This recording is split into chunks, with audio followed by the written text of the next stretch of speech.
Bismillahirrahmanirrahim. Assalamualaikum warahmatullahi wabarakatuh. Perkenalkan, nama saya Ahmad Kurtubi, SPDI, Guru Pendidikan Agama Islam di SMK Negeri 21 Kabupaten Bekasi.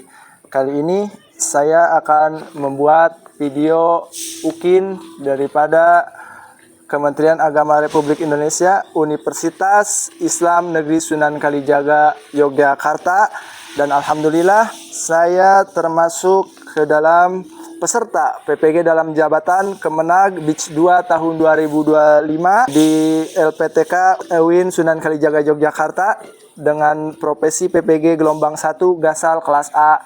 Mari kita saksikan dan selamat menyaksikan.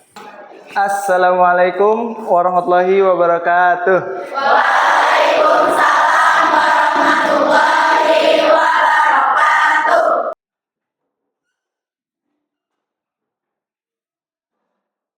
Sebelum kita mulai pembelajaran, salam kebaikan berdoa terlebih dahulu. Berdoa menurut agama dan percaya masing-masing. Mulai. Berdoa selesai. Ucapkan salam. Assalamualaikum warahmatullahi wabarakatuh. Waalaikumsalam warahmatullahi wabarakatuh. Sebelum itu, mari kita menyanyikan lagu nasional dengan judul Garuda Pancasila. Berdiri semuanya. Garuda Pancasila, aku dan pendukungmu, patriot proklamasi, sedia berkorban untukmu. Pancasila dasar negara, rakyat adil makmur sentosa, pribadi bangsaku. Ayo maju, maju, ayo maju, maju, ayo maju, maju. Selesai. Alhamdulillahirrabbilalamin. Kita dalam kesempatan pagi hari yang berbahagia ini masih dapat berjumpa dalam rangka pembelajaran pendidikan agama Islam dan budi pekerti. Sebelumnya Bapak ingin mengecek atau mengabsen kalian dulu. Kalau Bapak sebutkan namanya satu persatu akan memakan waktu. Bapak hanya menanyakan hari ini siapa saja yang tidak masuk? Sri, kenapa Sri? Sri izin. Jessica. Jessica kenapa? Izin juga. Siapa lagi? Anissa kenapa? Izin. Samuel kemana? Nggak ada keterangan? Berarti 4 orang yang nggak hadir hari ini ya? Alhamdulillah kita masih diberikan kesehatan, masih dapat berjumpa dalam keadaan sehat walafiat. Bapak ingin menanyakan kabar dan ingin menyemangati kalian dulu supaya pembelajaran kita hari ini dapat berjalan dengan penuh semangat dan antusias dari kalian. Bapak ingin bertanya dulu, apa kabar hari ini? Alhamdulillah luar biasa. Allahu Akbar. Alhamdulillah luar biasa. Masih bersemangat? Masih. Untuk menambah semangat kita dalam pembelajaran kali ini, kita akan melaksanakan tepuk. Tepuk yang lagi viral tahun ini, tepuk apa? Bisa tepuk sakinah? Bisa. Oke, kita mulai tepuk sakinah dulu ya sebelum mulai belajar ya. 1, 2, 3. Berpasangan, berpasangan, berpasangan. Janji kokoh, janji kokoh, janji kokoh. Saling cinta, saling hormat, saling jaga, saling ridho. Musyawarah untuk sakinah. Terima kasih. Udah semangat? Tepuk tangan untuk kita semua.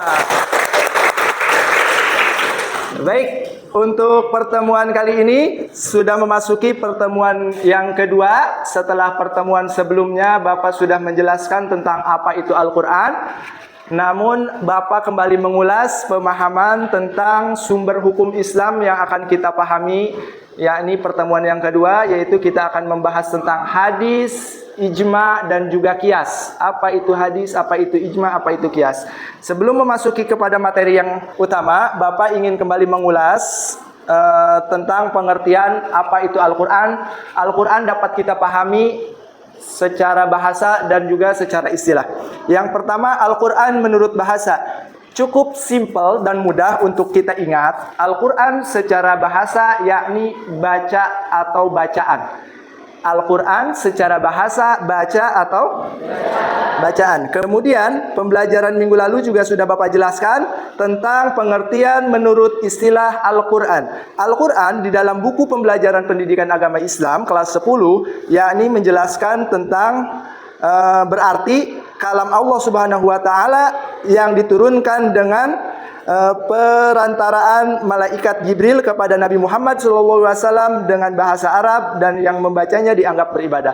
Jadi pada intinya secara istilah Al-Quran itu adalah mukjizat yang diturunkan kepada Nabi Muhammad SAW melalui malaikat Jibril.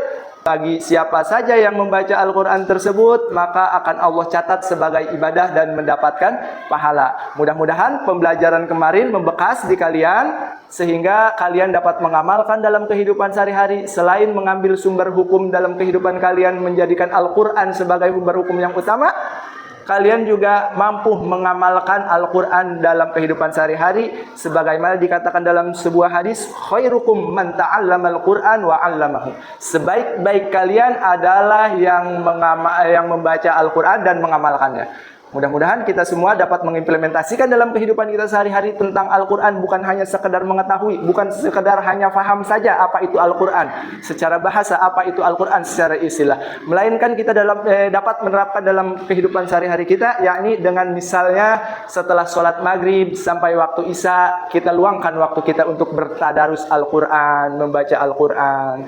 Kemudian selain membaca, di waktu subuh juga kita tadarus mengamalkan membaca Al-Quran, mengamalkan atau mengajarkan kepada adik-adik kita, saudara-saudara kita yang belum lancar membacanya, diperbaiki cara bacanya, sehingga kita menjadikan Al-Quran ini benar-benar sebagai huda linnas, petunjuk bagi manusia dan pedoman untuk hidup kita. Selanjutnya, yakni kita akan memahami sumber hukum Islam yang kedua, yaitu tentang hadis. Hadis di dalam buku pembelajaran pendidikan agama Islam, pengertian hadis menurut pakar ilmu hadis mempunyai beberapa sinonim, yaitu sebagai sunnah atau persamaan kata daripada hadis ini. Persamaan kata dari hadis ini yaitu sebagai sunnah atau khobar atau asar. Menurut Abu Al-Baqa, secara etimologi hadis berasal dari kata benda isim al-hadis yang artinya yaitu al-ikhtibar, yang berarti pemberitaan kemudian menjadi termin, nama sebuah perkataan, perbuatan, dan persetujuan yang disandarkan kepada Nabi Muhammad SAW. Adapun istilah yang dimaknai atau istilah yang dipakai dalam ilmu hadis adalah sebagai berikut. Yang pertama yaitu ada istilah kata matan. Kemudian ada istilah rawi, orang yang meriwayatkan. Kemudian yang ketiga, istilah-istilah yang ada dalam hadis itu yaitu sanad, rangkaian orang yang menjadi perantara sampai kepada Nabi Muhammad SAW. Definisi di atas memberikan kesimpulan bahwa hadis, sumber hukum Islam, mempunyai 3 komponen. Jadi hadis itu yang pertama sumber hukum Islam kan Al-Quran. Yang kedua hadis. Yang pertama yaitu hadis berupa perkataan. Qala yaqulu, yang artinya perkataan. Perkataan siapa ini? Yakni perkataan baginda Rasulullah Shallallahu Alaihi Wasallam. Kemudian hadis yang kedua yaitu hadis perbuatan. Hadis perbuatan ini yang dilakukan oleh baginda Rasulullah SAW kemudian dijadikan hadis atau perkataan Nabi juga. Hadis perbuatan ini dalam bahasa Arab kana yakunu. Hadis perbuatan, segala perbuatan yang dilakukan oleh baginda Rasulullah SAW. Hadis ucapan, misalnya ucapan Nabi itu, Nabi pernah mengatakan, qala Rasulullah SAW khairukum man ta'allamal Qur'an wa 'allamahu, yang Bapak bacakan di awal tadi. Nah, Nah, ini kan perkataan dari Rasulullah Shallallahu Alaihi Wasallam. Kalau perbuatan kana yakunu, apa aja yang dilakukan oleh baginda Rasul. Yang terakhir yaitu hadis berupa persetujuan. Alama ya'lamu. Ya, ini mengkomponenkan atau bagian daripada sebuah hadis yang merupakan persetujuan daripada baginda Rasulullah Shallallahu Alaihi Wasallam. Jadi itulah komponen hadis terbagi menjadi 3. Kemudian terhadap Al-Quran, hadis ini memiliki fungsi juga.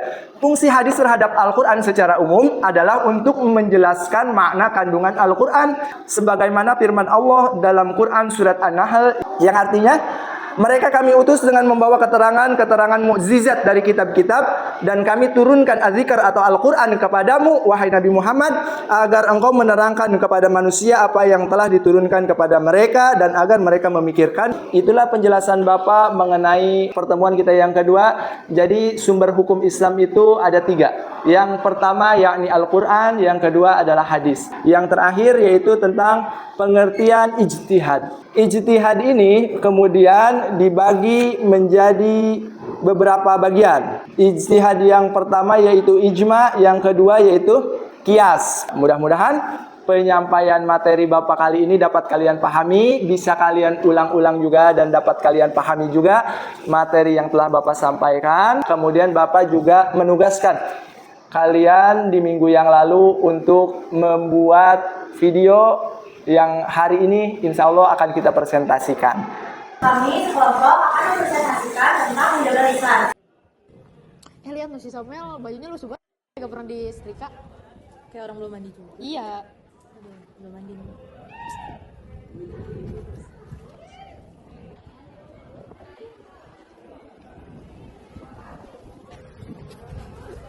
Firda, Nabila, kalian lagi pada ngomongin Samuel ya? Tadi kita kedengaran loh dari sono.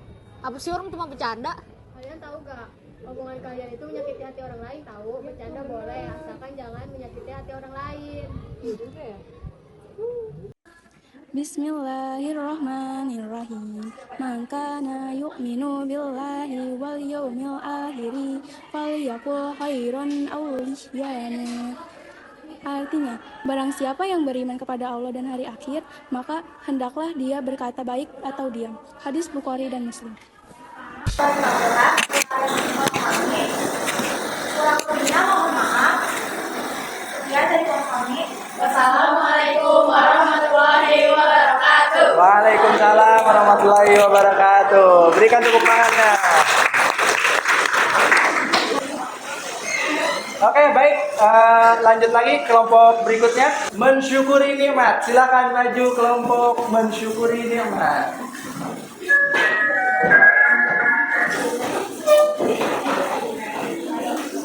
Kami ingin mempresentasikan video yang telah kami buat yang berjudul tentang mensyukuri nikmat. Selanjutnya kami akan menayangkan video yang sudah kami buat. Ayo yuk kita main layangan. Ayo, mau di mana? Di mana ya enaknya? Sebentar. Alisa, kamu kenapa diem aja? Iya, aku lagi bete. Ayah aku nggak belikan aku HP. Kok bisa? Kenapa? Katanya aku masih kecil, belum boleh main HP. Ayahmu benar, kita memang masih kecil. Tapi aku pengen banget punya HP. Harusnya kamu bersyukur ayahmu masih peduli. Iya, banyak banget anak kecanduan HP dan lupa belajar. Mungkin ayahmu mau kita fokus belajar dulu. Iya, kayaknya kalau aku juara nanti dibelikan. Ya, aku punya niat baik. Makasih ya nasihatnya, nanti aku minta maaf deh ke ayahku. Oke, yang penting kamu bersyukur. Dari cerita tersebut, kita bisa belajar tentang pentingnya bersyukur dan menghargai orang tua. Alisa yang awalnya merasa kecewa karena tidak dibelikan handphone oleh ayahnya. Tapi setelah mendengar nasihat dari teman-temannya, ia sadar bahwa ayahnya peduli dan ingin yang terbaik untuknya. Kadang kita merasa orang tua kita tidak adil. Padahal sebenarnya mereka menjaga kita dari hal yang belum saatnya kita miliki, seperti handphone, yang jika disalahgunakan akan membuat kita lupa belajar, lupa beribadah, dan jauh dari keluarga. Allah berfirman dalam surat Al-Baqarah ayat 152 yang berbunyi, A'udzubillahi minasyaitonirrajim. Bismillahirrahmanirrahim. Fadhkuruni adzkurukum washkuruli wa la takfurun. Yang artinya, ingatlah kepadaku, niscaya aku ingat pula kepadamu. Bersyukurlah kepadaku dan janganlah kamu ingkar kepadaku. Bersyukur bukan hanya saat kita mendapatkan apa yang kita inginkan, tetapi saat mendapat nasihat dan perhatian itu adalah tanda cinta. Maka mari kita belajar untuk tidak mudah mengeluh, tidak cepat marah, dan selalu bersyukur atas kebaikan kecil dari orang tua. Assalamualaikum warahmatullahi wabarakatuh. Waalaikumsalam warahmatullahi wabarakatuh. Sudah semua ya? Alhamdulillah. Berarti dengan jadinya video tugas dari Bapak ini menunjukkan pemahaman dari kalian tentang materi yang telah Bapak sampaikan. Sekali lagi Bapak mengingatkan kepada kalian untuk senantiasa menerapkan apa yang sudah kalian pelajari dan sudah kalian pahami di sekolah ini di kehidupan kalian sehari-hari. Jadikan selalu Al-Quran sebagai petunjuk dan pedoman hidup kalian. Apabila kalian keliru dalam Al-Quran, ada hadis yang memperkuatnya. Kemudian juga ada istilah ijtihad. Yang ketiga dibagi menjadi dua, qiyas dan juga ijma. Itu saja yang bisa Bapak sampaikan pada pertemuan kali ini. Bapak akhiri, wabillahi taufiq wal hidayah. Wassalamualaikum warahmatullahi wabarakatuh. Waalaikumsalam warahmatullahi wabarakatuh. Sebelum kita mulai, namanya berbuat terlebih dahulu. Doa dimulai. Doa selesai.